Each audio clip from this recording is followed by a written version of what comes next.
उमरा स्थानकाजवळ भयंकर रेल्वे दुर्घटना। 2 लोकल एकमेकांजवळून जाताना लटकलेल्या प्रवाशांच्या बॅगा घासल्या गेल्या।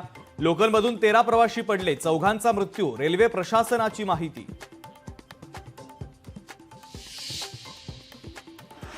मंत्री गिरीश महाजनांनी कळवा रुग्णालयामध्ये घेतली जखमींची भेट। मृतांच्या नातेवाईकांना 5 लाखांची मदत जाहीर, तर सर्व जखमींचा वैद्यकीय खर्च सरकार करणार, महाजनांची घोषणा।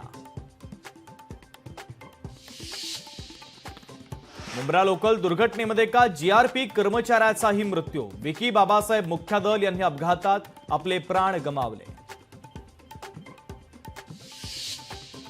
बाहेरच्या लोंढ्यांमुळे मुंबईची रेल्वे सेवा कोलमडली। मुंब्रा लोकल अपघातानंतर राज ठाकरेंचा हल्लाबोल। लोकलचे दरवाजे बंद केल्यास प्रवासी गुदमरून मरतील, असंही मत। मुंबईसाठी स्वतंत्र रेल्वे बोर्ड देण्याची पुन्हा मागणी। रेल्वे अपघाताचं खापर प्रवाशांवर फोडू नका। मुंब्रा रेल्वे अपघातानंतर शरद पवारांनी खडसावलं। प्रवाशांच्या सुरक्षेसाठी तातडीनं उपाययोजना करण्याच्या सूचना।